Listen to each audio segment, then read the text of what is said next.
नमस्कार, स्वागत है आप सभी का डीडी न्यूज पर। आप देख रहे हैं मिड डे प्राइम। मैं हूं ऋतु वर्मा। अगले 1 घंटे में हम बात करेंगे देश भर की बड़ी खबरों की। बताएंगे कि दुनिया भर में कौन कौन सी खबरों पर है सबकी नजर, क्या चल रहा है खेल और अर्थ जगत में, और कुछ झलकियां फिल्म कला संस्कृति के क्षेत्र से। लेकिन सबसे पहले अभी तक की बड़ी खबरें। महाकुंभ को सफल बनाने में देशवासियों के प्रयास से अभिभूत हुए प्रधानमंत्री नरेंद्र मोदी। सोशल मीडिया पर जाहिर की अपनी भावना, कहा सोमनाथ में हर भारतीय के लिए करूंगा प्रार्थना।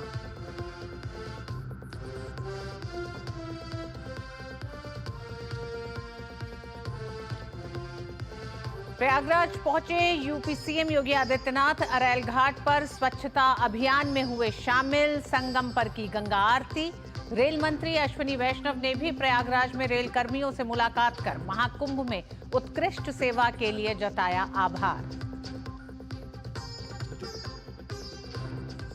दिल्ली विधानसभा में आपकी नई आबकारी नीति पर सीएजी रिपोर्ट को लेकर चर्चा जारी। मुख्यमंत्री रेखा गुप्ता डिप्टी स्पीकर पद के लिए मोहन सिंह बिष्ट के नाम का रखेंगी प्रस्ताव।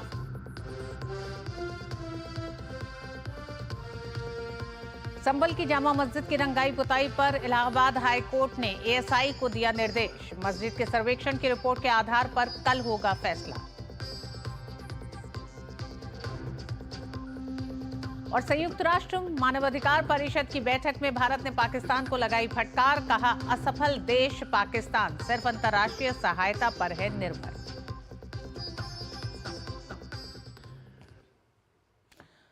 और आइए खबरों की शुरुआत करेंगे। सबसे पहले अब तक 45 दिन तक चले सनातन आस्था के महासमागम महाकुंभ की खबरों से।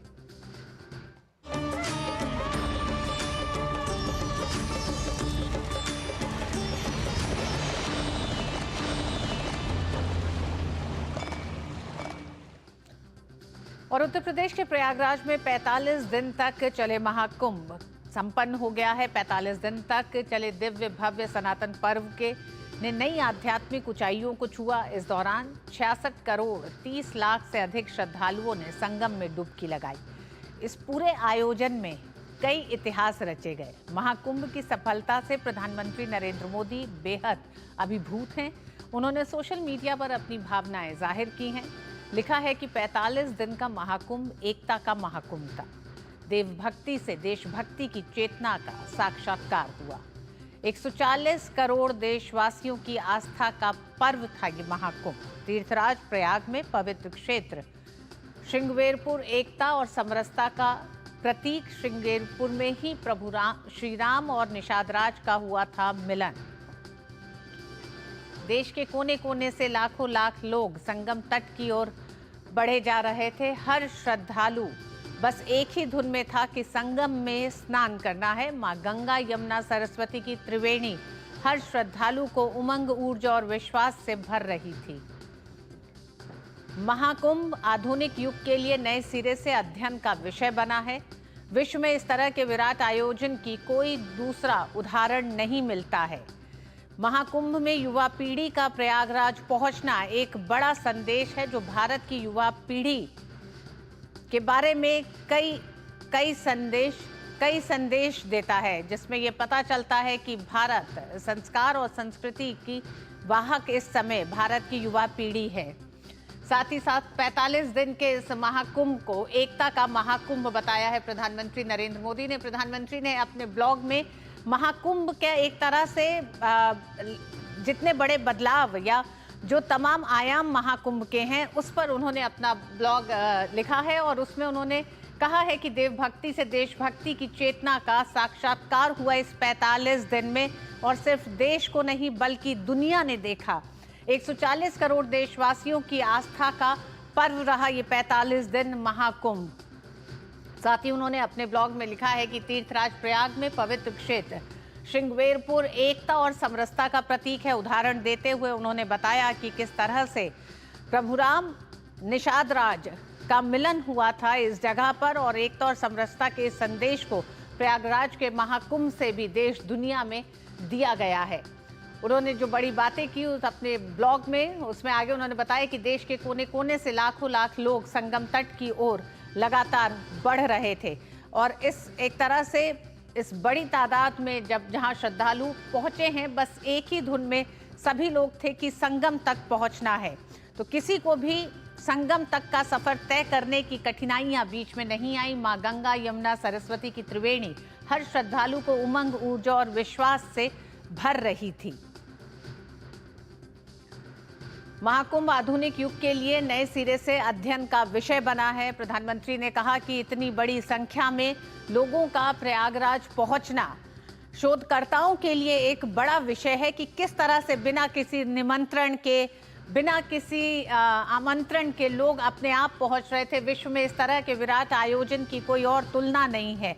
दुनिया ने देखा कि कैसे भारत की इस धरती पे देश दुनिया से सनातनी और एक तरह से समरसता, एकता का संदेश देते हुए हर आयु वर्ग, हर वर्ग के लोग पहुंचे। युवा पीढ़ी का प्रयागराज पहुंचना एक बड़ा संदेश है। ये संदेश बदलते भारत को लेकर है, जिसके कई मायने हैं। भारत की युवा पीढ़ी हमारे संस्कार, संस्कृति की वाहक दिखाई दी इस महाकुंभ में। साथ ही साथ युवा पीढ़ी अपने उस दायित्व को समझ रही है जिसमें उसे भारत की संस्कृति को लेकर आगे चलना है। तो संस्कृति का दायित्व समझते हुए भारत की युवा पीढ़ी ने दुनिया को एक संदेश दिया है कि संस्कृति के प्रति समर्पित और संकल्पित है भारत की युवा पीढ़ी। तो कई बड़े संदेश छिपे हैं महाकुंभ के इस 45 दिन के आयोजन में। जो प्रयाग नहीं पहुंच पाए वो भी इस आयोजन से भाव विभोर हो गए। और ये भी देखा गया कि जिस तरह से त्रिवेणी जल को लेकर जब लोग अपने अपने गांव घर पहुंचे हैं, तो कुछ बूंदों ने भी करोड़ों भक्तों को कुंभ स्नान जैसा ही पुण्य दिया है। यही नहीं, जो लोग कुंभ करके अपने घर, अपने गांव वापस पहुंचे, तो गांव में उन लोगों का जिस तरह से सत्कार हुआ, वो भी भारत की उस संस्कृति, सनातन की उस ताकत को दिखाता है। महाकुंभ का ये अनुभव बीते कुछ दशकों में पहले कभी नहीं हुआ है। और ये इसलिए 2025 का महाकुंभ, इस 45 दिन का आयोजन, ये कई शताब्दियों की एक नींव रख गया है। महाकुंभ के आयोजन पर प्रधानमंत्री ने अपने ब्लॉग में लिखा कि आध्यात्मिक क्षेत्र में रिसर्च करने वाले भारतवासियों के इस उत्साह से चकित है और शोधकर्ताओं को कई ऐसे बिंदु मिले इस 45 दिन के महाकुंभ में जिसको लेकर वो आगे अपनी रिसर्च करेंगे। अपनी विरासत पर गौरव करने वाला भारत एक नई ऊर्जा में दिखाई दिया है। भारत की इस ऊर्जा को लेकर लोग चकित हैं। ये युग परिवर्तन की आहट है। प्रधानमंत्री ने कहा है कि जिस तरह का एक समागम, जन समागम महाकुंभ में प्रयागराज में भारत का दिखा है, भारत का एक नया भविष्य लिखने को तैयार है सनातनी। प्रधानमंत्री ने अपने ब्लॉग में आगे लिखा कि देश दुनिया ने भारत के सामर्थ्य के विराट स्वरूप को देखा है। इस विराट स्वरूप में कई एक तरह से संदेश छिपे हुए हैं। प्रधानमंत्री ने कहा कि भक्ति आंदोलन में हमारे संतों ने भारत की इस शक्ति की अलख जगाई थी। तो इतिहास में इसकी नींव रखी गई थी। जिस महाकुंभ में जिस शक्ति का एक तरह से, जिस अलौकिक शक्ति के दर्शन लोगों को हुए, विवेकानंद हो या श्री अरबिंदो, हर किसी ने हमें इसके बारे में जागरूक किया। हालांकि प्रधानमंत्री ने अपने ब्लॉग में इस बात का जिक्र किया है कि भक्ति आंदोलन से लेकर आज तक के सफर में भारत, आज़ाद भारत के बाद से उन तमाम सिद्धांतों को या अपनी इस शक्ति को शायद पीछे छोड़ गया था। और आज अगर आज़ाद भारत में इस शक्ति को लेकर भारत आगे बढ़ता तो सर्वजन हिताय सर्वजन सुखाय के साथ आज़ाद भारत की ये बहुत बड़ी शक्ति बन जाती। हालांकि प्रधानमंत्री ने ये कहा है कि 45 दिन के इस महाकुंभ में देशवासियों की ये शक्ति विकसित भारत के लिए एक बार फिर एकजुट हुई है और ये शक्ति आने वाले समय में भारत के भविष्य को, एक नए भविष्य को लिखने की तरफ बढ़ रही है। एकता के महाकुंभ से हम नई प्रेरणा, नए संकल्पों को लेकर चलेंगे। एकता के महामंत्र को जीवन मंत्र बनाएं। प्रधानमंत्री ने कहा कि इस महाकुंभ के साथ ये संदेश लेके हर श्रद्धालु अपने साथ आगे बढ़े भारत की उस विकास यात्रा में जहां देश सेवा में ही देव सेवा है। प्रधानमंत्री ने कहा कि इस मंत्र के साथ ही अब आगे बढ़ने की जरूरत है। जीव सेवा में ही शिव सेवा के भाव से स्वयं को समर्पित करें, यानी कि भारत के विकास के लिए हर सनातनी अपने आप को समर्पित करे। इतना विशाल आयोजन आसान नहीं था। प्रधानमंत्री ने उन बातों का भी जिक्र किया जो कुछ घटनाएं महाकुंभ में हुई। उसके संदर्भ में प्रधानमंत्री ने कहा है कि हमारी आराधना में कुछ कमी रह गई हो तो क्षमा करिएगा। माँ गंगा, माँ सरस्वती, माँ यमुना से उन्होंने एक तरह से क्षमा प्रार्थी की तरह से उन्होंने माफ़ी मांगी। उन्होंने कहा कि अगर कुछ कमी रह गई हो, साथ ही साथ उन्होंने श्रद्धालुओं से भी ये कहा कि श्रद्धालुओं की सेवा में भी अगर हमसे कुछ कमी रह गई हो तो मैं जनता जनार्दन का भी क्षमा प्रार्थी हूँ। ये वो घटनाएं थी, जो कुछ घटनाएं हुई जिन्हें लेकर प्रधानमंत्री दुखी थे और उन्होंने अपने ब्लॉग में इन बातों का भी एक तरह से वर्णन किया। शासन, प्रशासन और जनता के सामर्थ्य और एक साथ मिलकर काम करने से ही इतना बड़ा आयोजन सफल हुआ। उसी में सफाई कर्मी, पुलिसकर्मी, नाविक साथी, वाहन चालक, एक तरह से हर एक उस व्यक्ति का महाकुंभ के प्रयागराज में इस महा आयोजन को पूरा करने में प्रधानमंत्री ने सबका धन्यवाद किया। प्रधानमंत्री ने कहा कि 45 दिन तक प्रयागराज के निवासियों का सेवा भाव अतुलनीय है। महाकुंभ की आध्यात्मिक चेतना की धारा और एकता की धारा ये निरंतर बहती रहेगी, जो भारत को मजबूत कर रही है, जो सनातन की उन जड़ों को मजबूत कर रही है। 45 दिन के महाकुंभ ने देश दुनिया को दिखाया कि भारत की आध्यात्मिक ताकत क्या है, भारत की सनातन की ताकत और सनातन की जड़ें कितनी मजबूत हैं। देश दुनिया से 65 करोड़ से ज्यादा श्रद्धालु प्रयागराज पहुंचे। ये महाकुंभ जहां किसी को निमंत्रण नहीं दिया गया, किसी को बुलाया नहीं गया, स्वतः लोग खुद प्रयागराज तक पहुंचे। महाकुंभ के औपचारिक समापन पर उत्तर प्रदेश के मुख्यमंत्री ने प्रयागराज पहुंचकर मेला क्षेत्र का दौरा किया। उन्होंने अरैल घाट पहुंचकर सफाई कर्मचारियों के साथ मिलकर स्वच्छता अभियान में अपना योगदान दिया। इसके अलावा मुख्यमंत्री योगी आदित्यनाथ, उप मुख्यमंत्री ब्रजेश पाठक, केपी मौर्य और कैबिनेट के अन्य मंत्रियों ने प्रयागराज के अरैल घाट संगम पर गंगा आरती की। आज मुख्यमंत्री योगी आदित्यनाथ अफसरों, कर्मचारियों और संस्थाओं को सम्मानित करेंगे।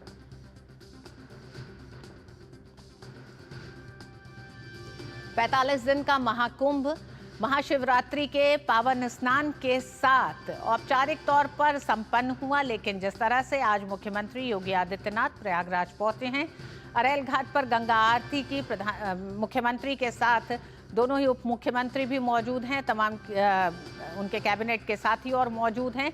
ऐसे में योगी आदित्यनाथ ने वहां सफाई कर्मियों से, नाविक कर्मियों से सबसे मुलाकात की और इस समय अब एक तरह से त्रिवेणी संगम से लेकर इस पूरे घाट की साफ सफाई को लेकर अब काम शुरू किया जा रहा है। महाशिवरात्रि के दिन अंतिम अमृत स्नान के साथ प्रयागराज महाकुंभ 2025 का 45 दिन बाद समापन हो गया। इस भव्य, नव्य और दिव्य आयोजन की सफलता पर प्रधानमंत्री नरेंद्र मोदी ने देशवासियों को उनके परिश्रम, प्रयास और संकल्प की सराहना की। पीएम ने अपने सोशल मीडिया हैंडल एक्स पर पोस्ट के जरिए प्रयागराज महाकुंभ को एकता का महाकुंभ बताया। मुख्यमंत्री योगी आदित्यनाथ ने प्रधानमंत्री नरेंद्र मोदी का आभार जताया। सीएम योगी ने अपने सोशल मीडिया हैंडल एक्स पर लिखा, प्रधानमंत्री जी, यह आपके यशस्वी मार्गदर्शन का ही सुफल है कि एकता, समता, समरसता का महायज्ञ महाकुंभ 2025 प्रयागराज भव्यता, दिव्यता के साथ सुरक्षा, स्वच्छता, सुव्यवस्था के नवीन मानक गढ़कर आज संपन्न हो गया है। विगत 45 पुण्य दिवसों में पूज्य साधु संतों समेत 66 करोड़ से अधिक श्रद्धालु पावन त्रिवेणी में आस्था की डुबकी लगाकर कृतार्थ हुए हैं।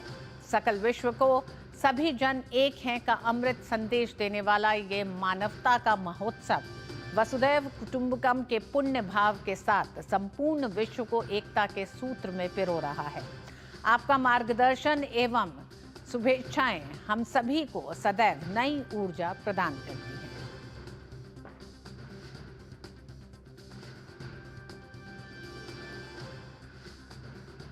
महाकुंभ के समापन समारोह में शामिल होने के लिए प्रयागराज पहुंचे रेल मंत्री अश्विनी वैष्णव ने प्रयागराज जंक्शन पर रेलवे अधिकारियों से मुलाकात की। श्रद्धालुओं को महाकुंभ तक पहुंचाने के लिए रेलवे कर्मचारियों ने कड़ी मशक्कत की है। रेल मंत्री ने रेलवे कर्मियों की हौसला अफजाई की। प्रयागराज में महाकुंभ 2025 के संपन्न होने के बाद रेल मंत्री अश्विनी वैष्णव ने प्रयाग जंक्शन सहित कई स्टेशनों का दौरा किया। प्रयागराज जंक्शन पर उन्होंने आरपीएफ, जीआरपी के जवानों और अधिकारियों के साथ मुलाकात की। इसके साथ ही वरिष्ठ रेल अधिकारियों के साथ मुलाकात की और सबको सफल संचालन के लिए धन्यवाद व्यक्त किया और बधाई दी। उन्होंने बताया कि रेलवे ने 13,000 ट्रेन चलाने का निश्चय किया था, लेकिन 16,000 ट्रेन चलाई गई। करीब 13,000 ट्रेन की प्लानिंग की थी, 16,000 से ज़्यादा ट्रेन चली है और करीब 4.5 से 5 करोड़ पैसेंजर्स को रेलवे ने यहाँ से लाने और ले जाने में मदद की है। बहुत बड़ा समायोजन है, उसमें एक गिलहरी की तरह सभी का योगदान रहता है भगवान राम के यज्ञ में, वैसा ही आयोजन, वैसा ही योगदान सभी ने मिलकर दिया। रेल मंत्री ने कहा कि रेलवे ने प्रयागराज आने वाले लोगों को श्रद्धालु मानकर सेवा भाव से कार्य किया है। स्टेशन पे पैसेंजर्स आए, उनके लिए प्रॉपर व्यवस्था, फुट ओवर ब्रिजेस नए तरीके के, हर तरह की व्यवस्था ऐसी की गई जिससे कि पैसेंजर्स को फोकस में रखे। हमने एक ध्यान रखिएगा आप, मोदी जी ने हमेशा एक चीज़ हमको सिखाई है, हमें पैसेंजर्स और क्राउड ऐसा नहीं सोचना है, हमें श्रद्धालु और भक्त आए हैं, उनकी भक्ति में कैसे हम शामिल हो ऐसा सोचना है, ऐसा हमको मोदी जी ने सिखाया। रेलवे के विभिन्न विभागों की प्रशंसा करते हुए रेल मंत्री ने 10 में से 20 नंबर देने की बात की। महाकुंभ 2025 के संपन्न होने के बाद रेलवे अपनी भूमिका के लेकर के जिस तरह से प्रफुल्लित हैं, रेलवे मिनिस्टर भी आज प्रयागराज पहुंच करके यहाँ पर उन्होंने सबको धन्यवाद ज्ञापित किया, जो लोगों ने रात दिन लग करके इन 45 दिनों में श्रद्धालुओं की सेवा की और उन्हें अपने गंतव्य से लाने और ले जाने का काम किया। दिनेश सिंह चौहान के साथ Ashutosh Shukla, DD news, Prayagraj. Rail मंत्री अश्विनी वैष्णव ने प्रयाग जंक्शन स्टेशन का भी दौरा किया। वहां रेल अधिकारियों और कर्मचारियों से मिलकर महाकुंभ के दौरान की गई व्यवस्था के लिए सभी का आभार जताया।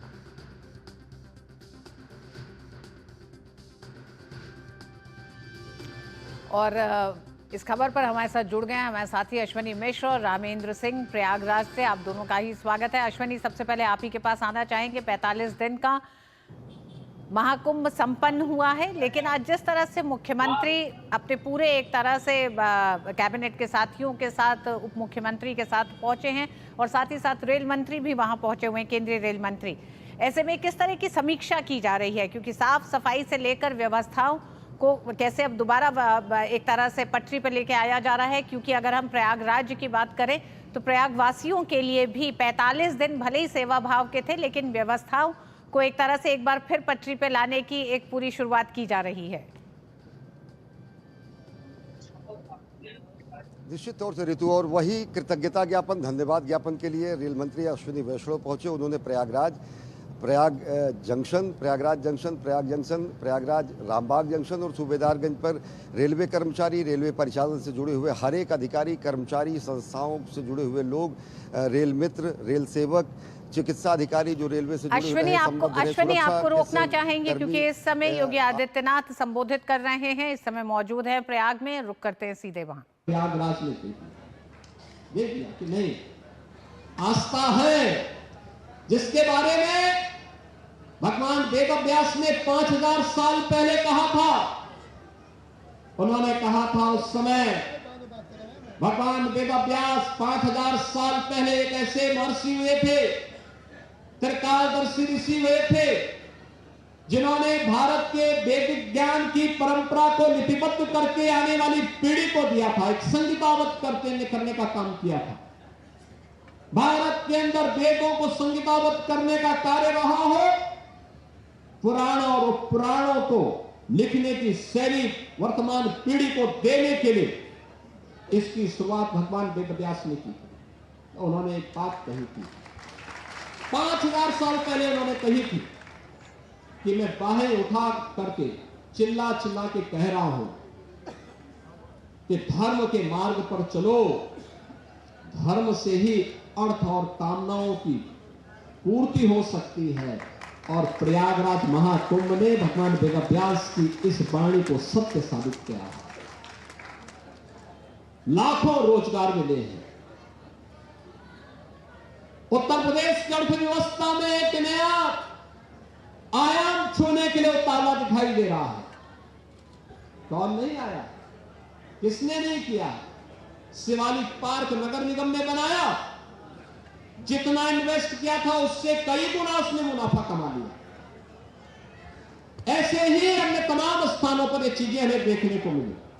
और मुझे तो सबसे अच्छा यह लगा कि जब खन्ना जी 80 साल की उम्र में अपने को कहने लगे कि अब मैं तो 60 साल का हो गया, यानी अपनी उम्र को उन्होंने 20 वर्ष कम करके दिखाया है कि अगले कुंभ में भी वह आपके साथ यहाँ पे कुंभ में हिस्सेदारी बनने के लिए पूरी तत्परता के साथ काम करना चाहते हैं। बहन और भाइयों, आज जब यहाँ पर इस कार्यक्रम का हिस्सा बन रहे हैं, मैं आप सबसे कुछ बातें कहना चाहूंगा, और वह यह कि आयोजन, घर का आयोजन हमारा संपन्न हुआ, ये बड़ा आयोजन संपन्न हुआ। अब इस स्वच्छता को नए सिरे से प्रस्तुत करना, 66 करोड़ श्रद्धालु जहां आए हो, अभी भी आ रहे हैं, आज भी काफी बड़ी संख्या में लोग हैं। स्वच्छता का विशेष अभियान चलाना, और मैं कहूंगा आज हमने शुरुआत की है, और मैं चाहूंगा सभी माननीय जनप्रतिनिधिगण, प्रशासनिक अधिकारीगण, मेला प्राधिकरण, पुलिस अधिकारीगण, सभी लोग इस अभियान के साथ जुटे, एक एक चीज को साफ करना। मां गंगा के प्रति हमारी कृतज्ञता ज्ञापित होनी चाहिए। अग्रलम निर्मल गंगा बनाने के लिए सिंचाई विभाग ने जो कार्य किए, उस कार्यक्रम को अब नए सिरे से आगे बढ़ाने की आवश्यकता है। हमारे तो प्रयागराज में मेला क्षेत्र में ही योगी आदित्यनाथ का संबोधन में योगी आदित्यनाथ कह रहे हैं कि अब एक नए स्वच्छता के अभियान की शुरुआत करनी है। ये घर का आयोजन था, ये संपन्न हो गया है। और इसी पर बात करने के लिए हमारे साथी जुड़ गए हैं। रामेंद्र हमारे साथ जुड़े हुए हैं। रामेंद्र, योगी आदित्यनाथ एक तरह से निरीक्षण भी कर रहे हैं, धन्यवाद भी दे रहे हैं, और साथ ही साथ उन्होंने ये कहा कि अब स्वच्छता के एक नए अभियान को शुरुआत करनी है। देखिए, तो घर का मुखिया जब कोई कार्यक्रम संपन्न हो जाता है तो वो सफल संचालन के लिए सबको धन्यवाद देता है। वही काम योगी आदित्यनाथ कर रहे हैं, चाहे स्वास्थ्य कर्मी हो, चाहे सुरक्षा कर्मी हो, चाहे स्वच्छता कर्मी हो, चाहे अन्य क्षेत्रों के लगे हुए जितने भी कर्मचारी हैं, क्योंकि एक सफल आयोजन की खुशी भी है। और एक बड़ी बात यह है कि जो मनमानस में लोगों की गुलामी की मानसिकता थी वो यहाँ से टूटी है। उस नेतृत्व को भी बधाई जो दिल्ली में है और जो उत्तर प्रदेश में है, कि उस मानसिकता को तोड़कर सनातन एक साथ आया है। और सनातन जब एक होता है तो राष्ट्र की एकता उसी में बंधी होती है। तो ये खुशी भी उनके चेहरे पर दिखाई दे रही है, और इसीलिए वो धन्यवाद दे रहे हैं। उस सनातन के लोगों को भी, जो 66 करोड़ से अधिक लोग यहाँ आए हैं, उनका भी धन्यवाद है। और जिन लोगों ने इस आगमन पर उनकी व्यवस्था की, उनको रखा, प्रयागराज वासियों को भी धन्यवाद दिया। जिन लोगों ने अव्यवस्था के बीच उनको व्यवस्थाएं दी, उनका भी धन्यवाद दिया। तो ये एक तरीके सफल आयोजन का धन्यवाद है ऋतु, जो मुख्यमंत्री यहाँ दे रहे हैं। जी अश्विनी, केंद्रीय रेल मंत्री भी प्रयागराज पहुंचे, तमाम रेल अधिकारियों को उन्होंने धन्यवाद दिया, और उन्होंने कहा कि इस 45 दिन के आयोजन में उनका ये कहना है कि प्रधानमंत्री लगातार कह रहे थे कि ये यात्री नहीं है, तमाम यात्रा करने वाले लोग श्रद्धालु हैं। तो किस तरह से तमाम जो श्रद्धालु पहुंच रहे हैं उनकी ये यात्रा सफल हो, उनकी श्रद्धा में किसी तरह की कोई खलल ना आए, वो स्नान सही से कर पाए। तो इस भाव के साथ रेल अधिकारियों को भी सेवा की जरूरत थी, इस तरह का संदेश एक बार फिर वो दे रहे थे। निश्चित तौर से वो सेवा भाव पूरी के पूरी तरीके से दिखता रहा 45 दिनों तक। निश्चित तौर से उसी सेवा भाव के प्रति कृतज्ञता ज्ञापन करने के लिए खुद रेल मंत्री अश्विनी वैष्णव पहुंचे। उन्होंने 4 रेलवे स्टेशनों, प्रयाग जंक्शन, रामबाग, प्रयागराज और साथ ही साथ सूबेदारगंज, इन सभी 4 स्टेशनों पर पहुंचकर जो रेल परिचालन से जुड़े जो भी अधिकारी, कर्मचारी, सुरक्षा के कर्मी, सुरक्षा अधिकारी, चिकित्सा अधिकारी, चिकित्सा कर्मी, पूरा का पूरा स्टाफ और अन्य जो रेल मित्र, रेल सेवक और अन्य सरकारी गैर सरकारी संगठनों के लोगों का जो भी योगदान और अंशदान था, उसके प्रति उन्होंने कृतज्ञता ज्ञापन किया, धन्यवाद ज्ञापन किया। और उन्होंने कहा कि जिस तरीके से 13,000 रेलों के परिचालन की व्यवस्था की गई थी, 16,000 से ज़्यादा रेलों का परिचालन किया गया। 65 करोड़ अगर यहाँ पर श्रद्धालु पहुँचे हैं तो 5 करोड़ से ज़्यादा श्रद्धालुओं को रेल ने अपने आवागमन की व्यवस्था दी है। प्रतिदिन जो विशेष ट्रेनों का संचालन हुआ था, उन सब के परिचालन को देखते हुए इसको पूरा सकुशल निर्विघ्न संपन्न करने का जो श्रेय जाता है जिन कर्मचारियों पर, अधिकारियों पर, जिन योगदान करने वाले स्वयंसेवकों पर, संस्थाओं पर,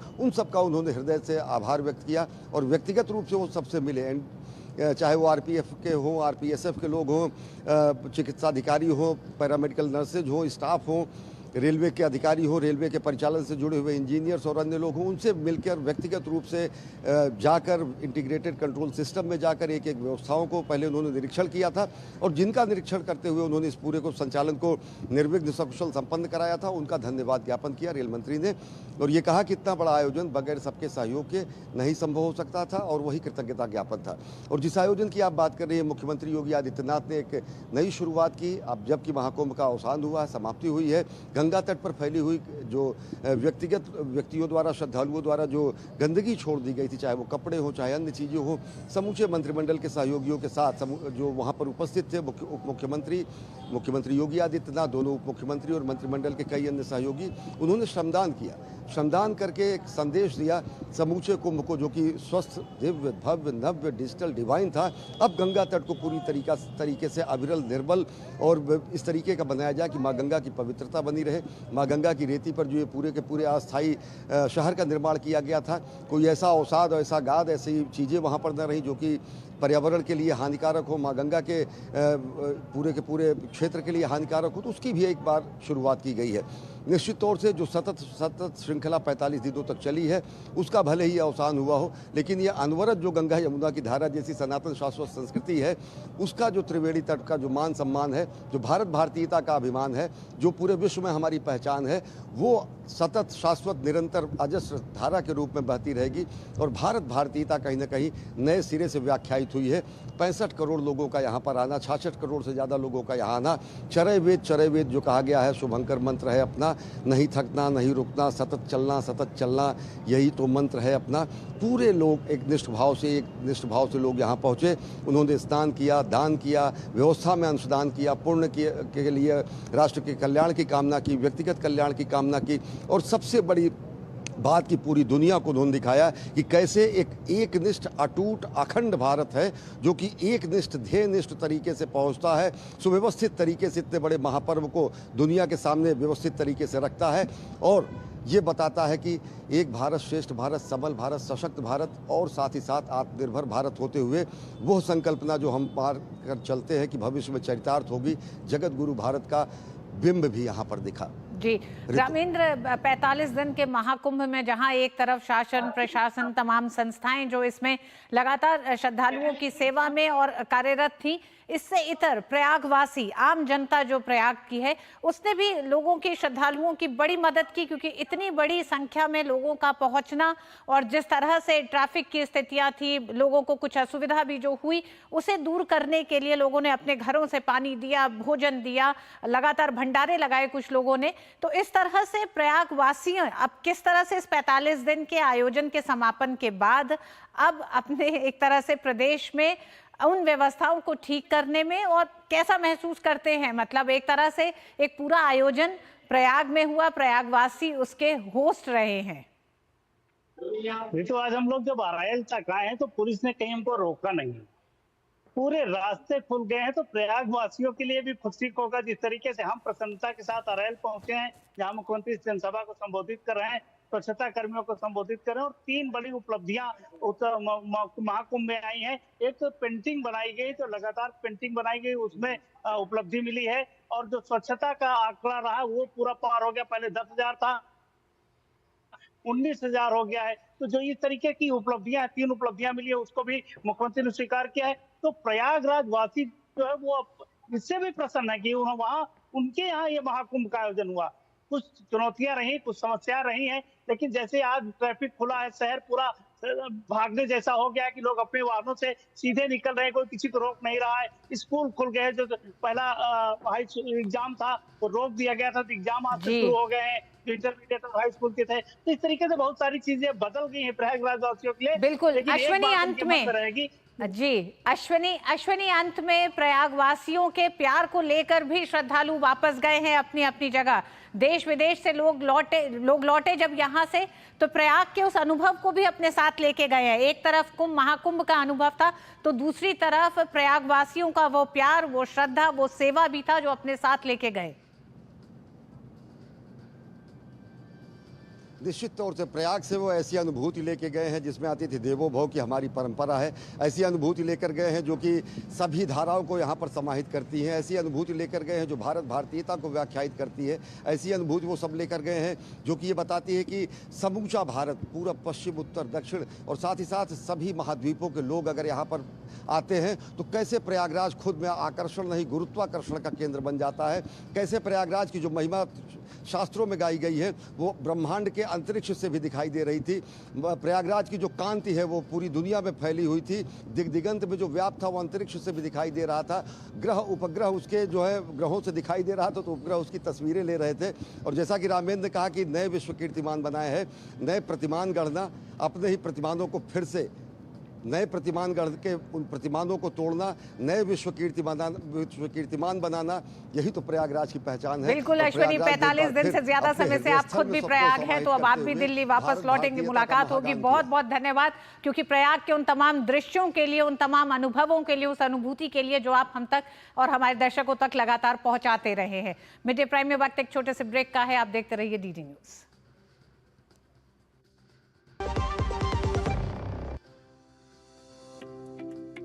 Money saved is money earned. I'm now happy that I could save money every month because of my PNG stove, as it cuts down on 20 to 25% of fuel usage. My PNG stove is also 100% safe with the ISI mark. Moreover, PNG as a fuel burns completely, making it a more environment-friendly fuel. So, use PNG and save money like me. Muthoot finance पेश करते हैं gold loan मेला। Gold loan लेने पर और customer refer करने पर पाइए सुनहरा मौका, लाखों के गिफ्ट वाउचर जीतने का, साथ ही साथ जीतें आप 24 कैरेट खरा सोना।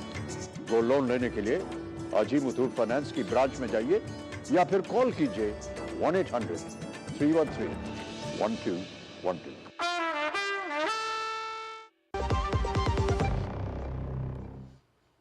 दिल्ली विधानसभा के तीसरे दिन भी सदन की कार्रवाई जारी है। दिल्ली विधानसभा के तीसरे दिन भाजपा विधायक सतीश उपाध्याय ने शहीद भगत सिंह की मूर्ति और पिछले आम आदमी के कार्यकाल के दौरान शहीदों की गंभीर लापरवाही के लिए सदन का ध्यान आकर्षित किया। नजफगढ़ की विधायक नीलम पहलवान ने सदन में नजफगढ़ का नाम नाहरगढ़ कर दिया जाने का मुद्दा भी उठाया। इसके बाद सदन में तरविंदर सिंह मारवा, चंदन कुमार चौधरी, मोहन सिंह बिष्ट, अनिल कुमार शर्मा, ओम प्रकाश शर्मा, नीलम पहलवान, हरीश खुराना, अभय वर्मा, अजय महावर, सतीश उपाध्याय ने नियंत्रक और लेखा परीक्षक यानी कैग की रिपोर्ट पर चर्चा की।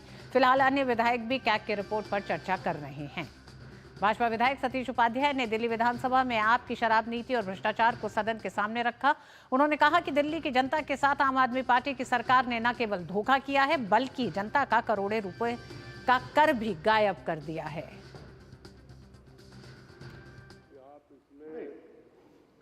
दिल्ली की नई शराब नीति में हुए गंभीर अनियमितताओं और भ्रष्टाचार को उजागर किया है। इस रिपोर्ट के अनुसार 2021 और 22 में आबकारी नीति के कारण दिल्ली के राजस्व को 2002 करोड़ रुपए से अधिक का नुकसान हुआ। तत्कालीन उप मुख्यमंत्री मनीष सिसोदिया ने मनमाने फैसले लिए। इन मनमाने फैसलों के कारण 900 करोड़ 41.53 करोड़ का नुकसान इनको हुआ। दिल्ली की जनता की जो मेहनत के कर की कमाई थी कि इस पैसे को लूटने के लिए केजरीवाल जी एंड पार्टी ने पूरी की पूरी एक साजिश रची।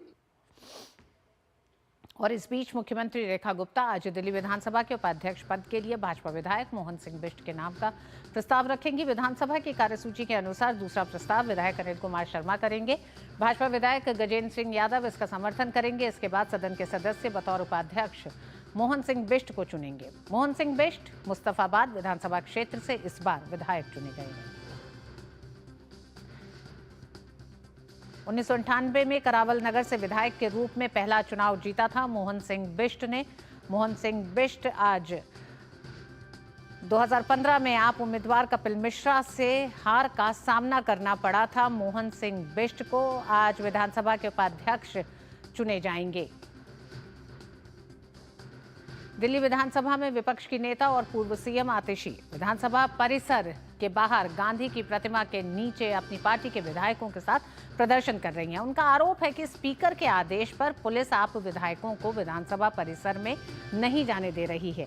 आतिशी ने कहा, पुलिस अधिकारी कह रहे हैं कि आप विधायक विधानसभा से निलंबित हैं, इसलिए उन्हें विधानसभा परिसर में घुसने नहीं दिया जाएगा। विपक्ष की नेता आतिशी ने कहा कि यह अलोकतांत्रिक और असंवैधानिक है।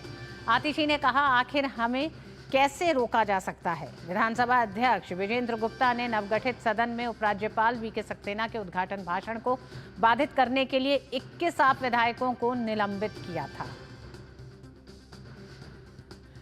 आप विधायकों के साथ प्रदर्शन कर रही हैं पूर्व मुख्यमंत्री आतिशी। उनका कहना है कि उनको कैसे रोका जा सकता है, उन्हें और उनके विधायकों को सदन में जाने के लिए। हालांकि हम जानते हैं कि विधानसभा अध्यक्ष विजेंद्र गुप्ता ने जब उपराज्यपाल का अभिभाषण हो रहा था उस समय लगातार हंगामा करने के विरोध में अनुशासनात्मक कार्रवाई करते हुए विधानसभा अध्यक्ष ने आप विधायकों को निलंबित किया है 3 दिन के लिए, जिसमें आज का निलंबन भी शामिल है। लेकिन अगर पूर्व मुख्यमंत्री आतिशी का कहना है कि उन्हें और उनके विधायकों को सदन में जाने से कोई रोक नहीं सकता। दिल्ली के लोक निर्माण विभाग मंत्री प्रवेश वर्मा ने आज विभाग के अधिकारियों के साथ डिफेंस कॉलोनी का दौरा किया। उन्होंने पीडब्ल्यू विभाग के तहत चल रहे निर्माण कार्यों का निरीक्षण किया। दिल्ली में जब से रेखा गुप्ता सरकार ने कार्यभार संभाला है तब से सभी मंत्री एक्शन मोड में हैं।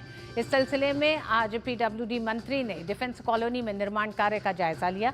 इससे पहले भी शनिवार को प्रवेश वर्मा ने बारापुला रोड पर पीडब्ल्यूडी परियोजनाओं, मूलचंद अंडरपास पंप के उन्नयन कार्य और भैरव मार्ग से सराय काले खां रिंग रोड के सुदृढ़ीकरण के कार्यों का निरीक्षण किया।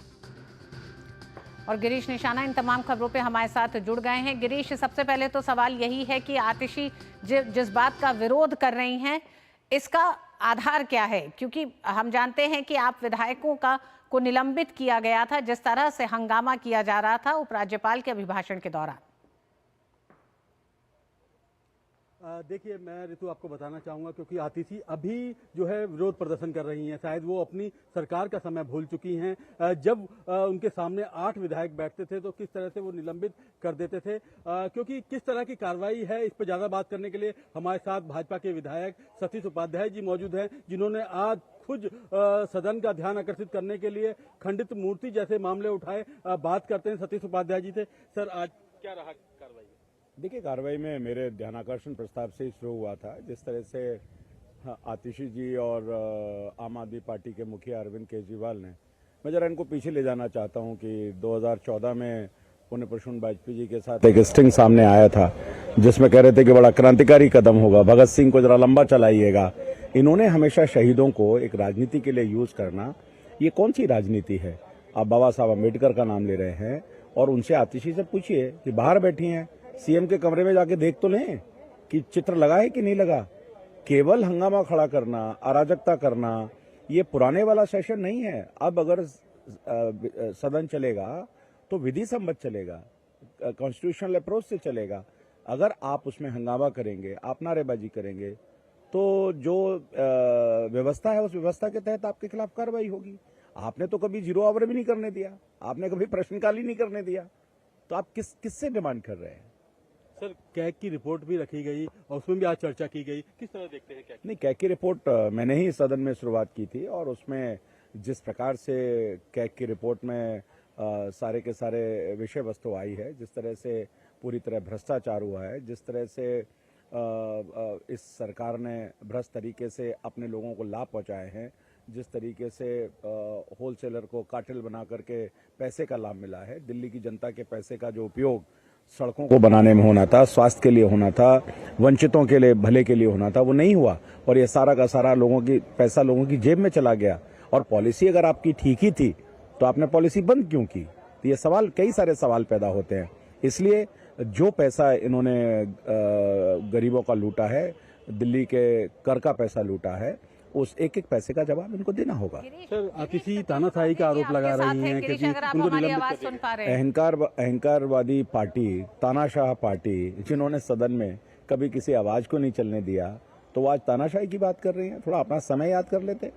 अभी तो जो हाउस है वो बिल्कुल विधि सम्मत तरीके से जो बाबा साहब अम्बेडकर की बात कर रहे हैं, बाबा साहब अम्बेडकर की भावनाओं को तार-तार करने का काम तो इस सदन में 11 साल होता रहा और अभी भी करने का उनका यही प्रयास है, लेकिन अब नहीं होगा। अब ये बाबा साहब अम्बेडकर के संविधान से ही ये सदन चलेगा, ना कि इनकी तानाशाही नीति के साथ। जी ऋतु, आप कोई सवाल करना चाह रहे थे सतीश जी से?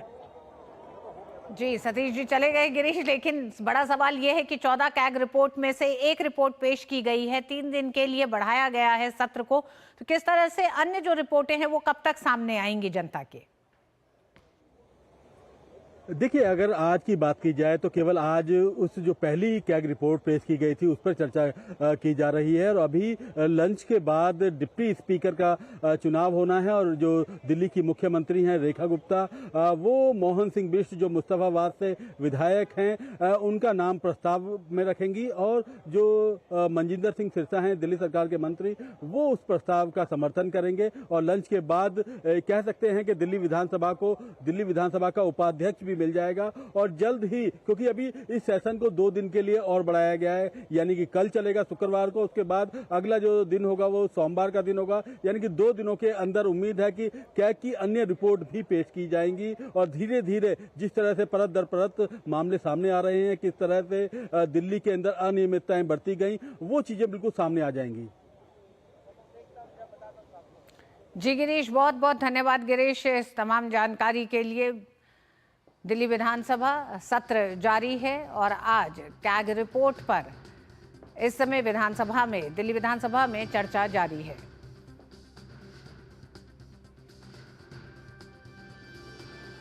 संयुक्त राष्ट्र में कश्मीर का जिक्र किए जाने पर भारत ने एक बार फिर पाकिस्तान को आड़े हाथों लिया है।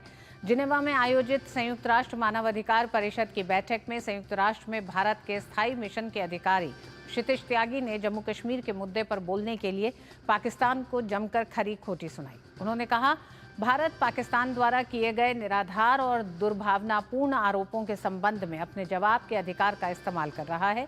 ये देखना दुखद है कि पाकिस्तान के तथाकथित नेता और प्रतिनिधि अपने सैन्य आतंकवादी परिसर द्वारा दिए गए झूठ को फैलाने में लगे हैं।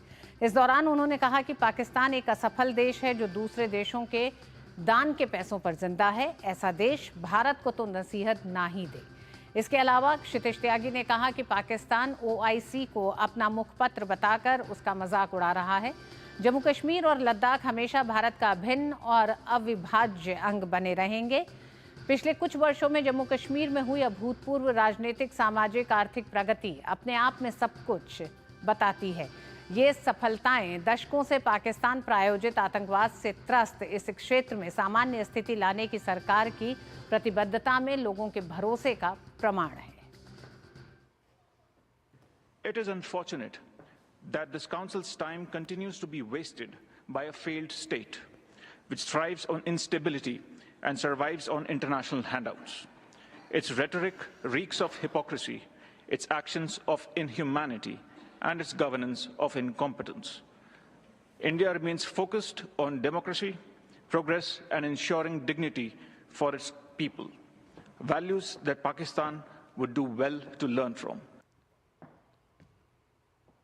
राष्ट्रपति द्रौपदी मुर्मू गुजरात दौरे पर हैं, जहां आज उन्होंने केवड़िया में स्थित स्टैच्यू ऑफ यूनिटी का दौरा किया। सबसे पहले उन्होंने यूनिटी वॉल के पास फोटो खिंचवाई, जिसके बाद सरदार पटेल की प्रतिमा पर पुष्पांजलि अर्पित की।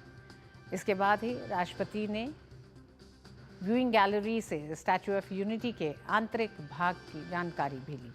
अपने केवड़िया दौरे के दौरान राष्ट्रपति ने जंगल सफारी का आनंद लिया और सरदार सरोवर डैम का भी अवलोकन किया। अंत में उन्होंने एकता स्किल डेवलपमेंट सेंटर का दौरा किया। इस यात्रा के दौरान गुजरात राज्य के राज्यपाल और सहकार राज्य मंत्री जगदीश विश्वकर्मा भी उपस्थित रहे। सुप्रीम कोर्ट ने भोपाल गैस त्रासदी के रासायनिक कचरे के निस्तारण मामले में मध्य प्रदेश हाईकोर्ट के आदेश में हस्तक्षेप करने से इनकार कर दिया है। आज हुई सुनवाई में सुप्रीम कोर्ट ने कचरे के निस्तारण के लिए किए जा रहे ट्रायल रन पर स्टे लगाने से भी मना कर दिया। न्यायमूर्ति BR गवई की अध्यक्षता वाली पीठ ने भोपाल में यूनियन कार्बाइड संयंत्र से निकलने वाले कचरे के सही तरीके से निपटान से संबंधित मामले की सुनवाई की।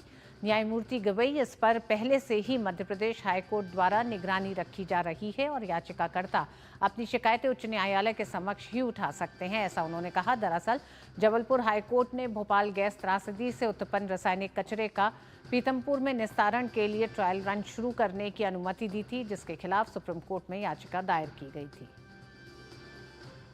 और उधर संभल जामा मस्जिद की मरम्मत मामले में आज इलाहाबाद हाईकोर्ट ने एएसआई को मस्जिद के सर्वेक्षण के निर्देश दिए हैं।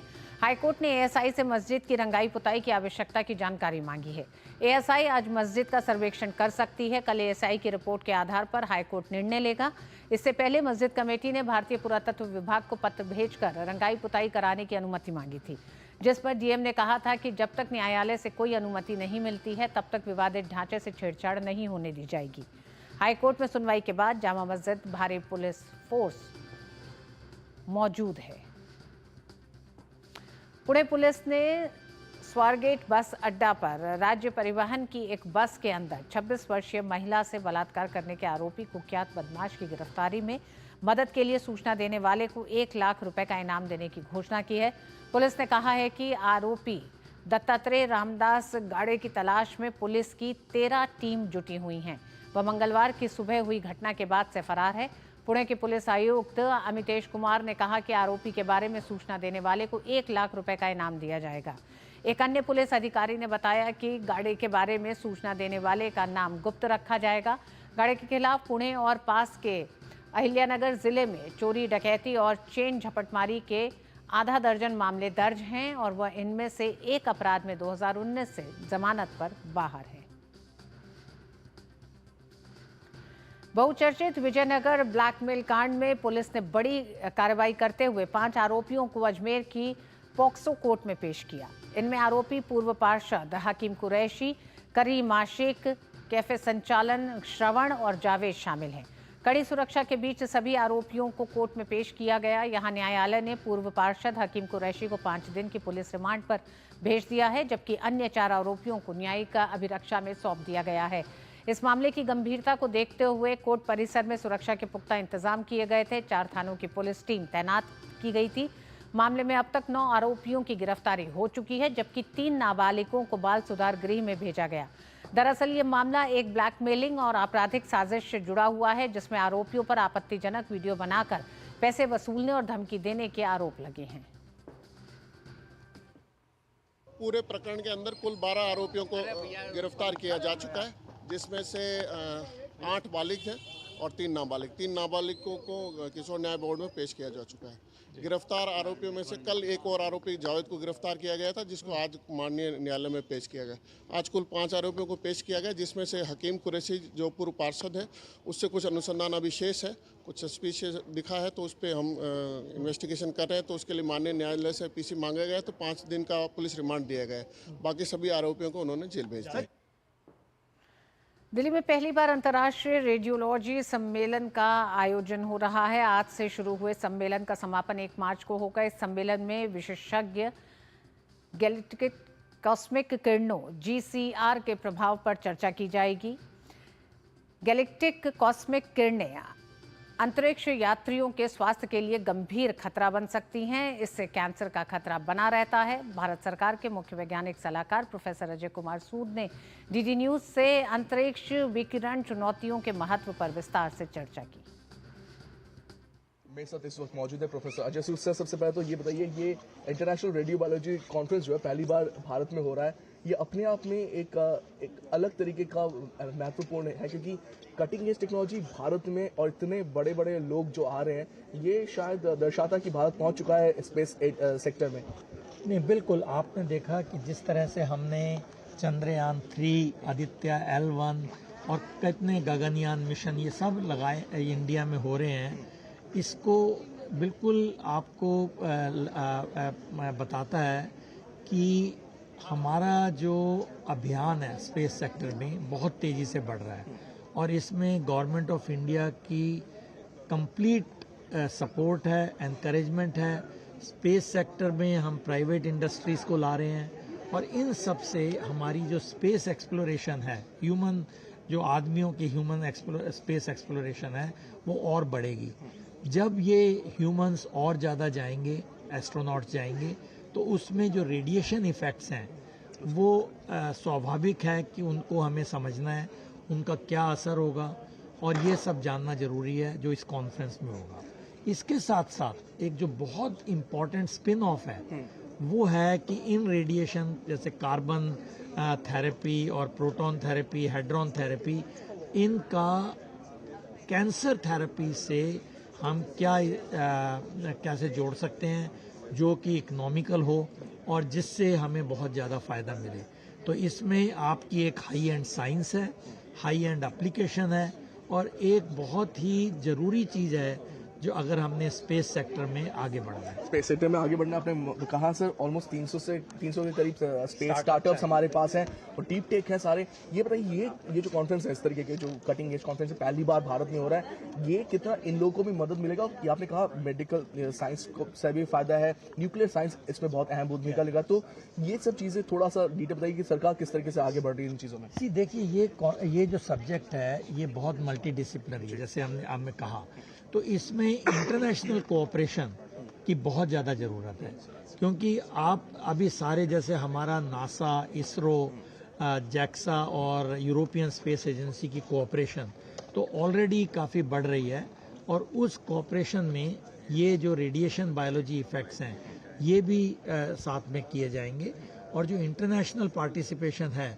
इससे जो हमारी प्रोग्रेस होगी इसमें अंडरस्टैंडिंग करने की वो ज़्यादा होगी। बहुत बहुत शुक्रिया उनसे बात करनी। तो ये थे professor Ajay Sood, principal scientific adviser government of India, से बता रहे थे कि इस तरीके जो कॉन्फ्रेंसेस है ये भारत में एक नई मील का पत्थर साबित हो सकते हैं। कैंपस में पीयूष के साथ मैं तापस भट्टाचार्य, दूरदर्शन समाचार, दिल्ली। और आइए अब एक कहानी उत्तराखंड की ट्विंकल डोगरा की। बिजली के तार की चपेट में आने की वजह से ट्विंकल अपने दोनों हाथ गंवा बैठी, जिसे डॉक्टरों को काटना पड़ा। लेकिन एक दिन भारी दुख के बीच एक परिवार ने ट्विंकल को जीवन का सबसे बड़ा गिफ्ट दिया और यही ट्विंकल की जिंदगी की सबसे बड़ी खुशखबरी भी थी।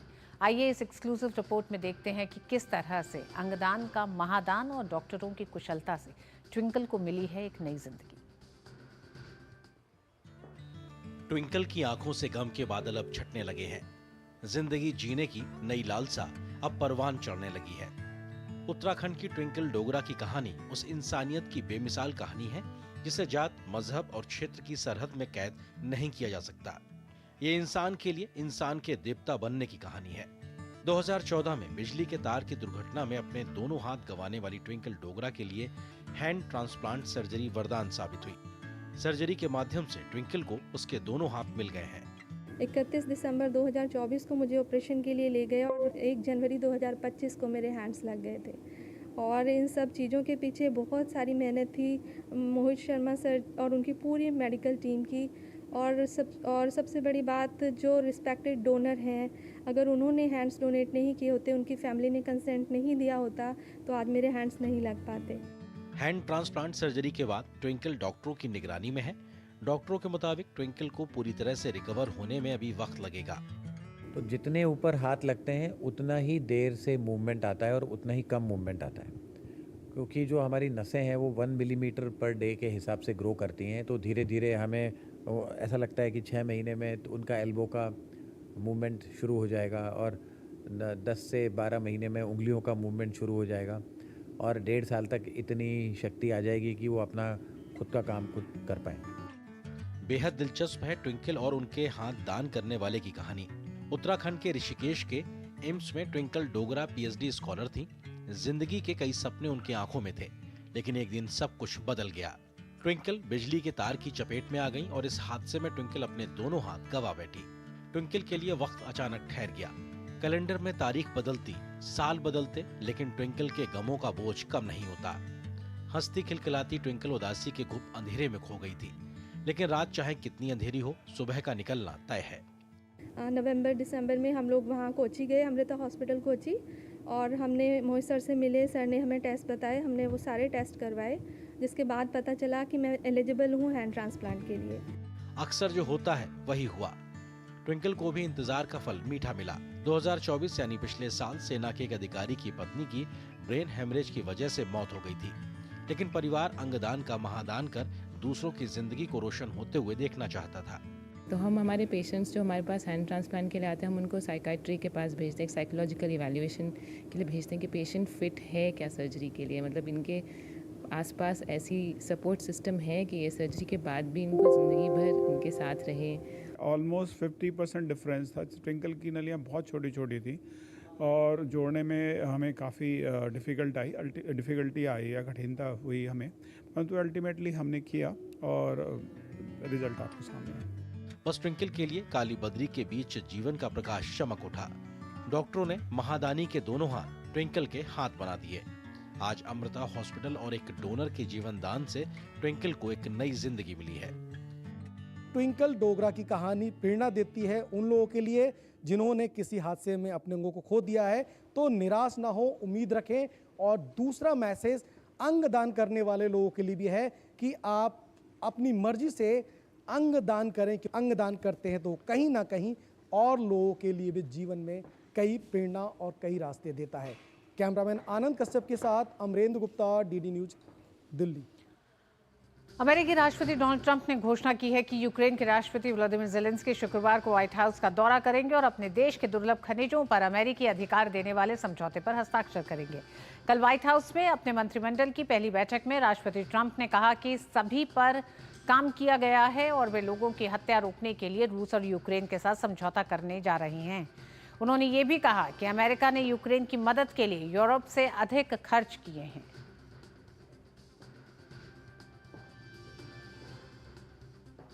बांग्लादेश में शेख हसीना को सत्ता से हटाने में महत्वपूर्ण भूमिका निभाने वाले नाहिद इस्लाम अब नई राजनीतिक पार्टी का गठन करेंगे। स्टूडेंट अगेंस्ट डिस्क्रिमिनेशन और जातीय नागरिक समिति ने घोषणा की है कि नाहिद 28 फरवरी यानी शुक्रवार को राजधानी ढाका के मालिक मियां एवेन्यू में अपनी राजनीतिक पार्टी लॉन्च करेंगे। नाहिद के नए राजनीतिक पार्टी का संयोजक बनने की संभावना है। मंगलवार को छात्र नेता नाहिद इस्लाम ने एक नई राजनीतिक पार्टी में शामिल होने की चर्चाओं के बीच अंतरिम सरकार की सलाहकार परिषद से सूचना और प्रसारण सलाहकार के रूप में इस्तीफा दे दिया था। आईसीसी चैंपियंस ट्रॉफी का आज 9वां मुकाबला पाकिस्तान और बांग्लादेश के बीच रावलपिंडी में खेला जाएगा। ये मुकाबला दोपहर 2:30 बजे से शुरू होगा। दोनों ही टीमें सेमीफाइनल की दौड़ से बाहर हो चुकी हैं। पाकिस्तान और बांग्लादेश दोनों को ही भारत और न्यूजीलैंड के खिलाफ हार मिली थी, जिससे उनके लिए सेमीफाइनल में पहुंचने की उम्मीदें खत्म हो गई हैं। ये दोनों ही टीमें अब तक टूर्नामेंट में जीत का खाता नहीं खोल सकी हैं और दोनों की नजरें जीत के साथ अपने अभियान का अंत करने पर टिकी होंगी। ये लगातार तीसरा मौका है जब पाकिस्तान टीम समिति ओवरों की क्रिकेट के किसी अंतरराष्ट्रीय प्रतियोगिता के पहले दौर में बाहर हुआ है। और इसी के साथ मिड डे प्राइम में आज बस इतना ही। मुझे दीजिए अनुमति। डीडी न्यूज पर खबरें जारी रहेंगी। नमस्कार।